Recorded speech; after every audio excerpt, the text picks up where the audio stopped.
पश्चिम बंगालच्या उपसागरात कमी दाबाचा पट्टा निर्माण होऊन चक्रीवादळ येण्याची शक्यता वर्तवण्यात आली आहे। सायक्लॉनिक सर्क्युलेशनमुळे दबाव वाढला असून राज्यातील हवामानावर याचा परिणाम होतोय।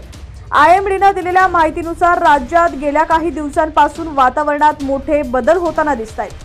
पहाटे, संध्याकाळी आणि रात्री गारठा असला तरीही दुपारी मोठ्या प्रमाणात उकाडा जाणवतोय। चक्रीवादळाचा परिणाम महाराष्ट्राच्या हवामानावर होताना दिसतोय।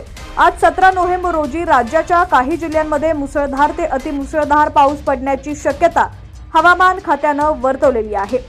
बातमी सविस्तर पाहूया त्याआधी तुम्ही HPN मराठी न्यूज चॅनल पहिल्यांदाच पाहत असाल आणि अजूनही चॅनलला सबस्क्राइब केलं नसेल तर नक्की सबस्क्राइब करा, जेणेकरून आमचे अपडेट्स लवकरात लवकर तुमच्यापर्यंत पोहोचतील। तर राज्याच्या तापमानात हळूहळू घट होताना दिसतेय, तसंच कमाल तापमानाचा अंश देखील खाली उतरत चाललेला आहे।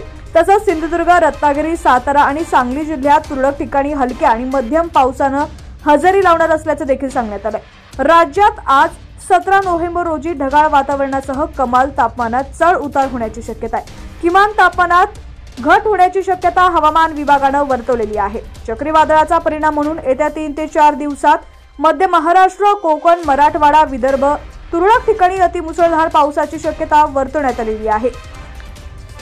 दरम्यान आता राज्यातील तुमचा जिल्हा कोणता आणि तुमच्या जिल्ह्यातील पावसाची काय आहे परिस्थिती कमेंट सेक्शन मध्ये नक्की कळवा। चॅनलवरती नवीन असाल आणि अजूनही HPN मराठी न्यूज चॅनलला सबस्क्राइब केलं नसेल तर नक्की सबस्क्राइब करा, जेणेकरून आमचे अपडेट्स लवकरात लवकर तुमच्यापर्यंत पोहोचतील।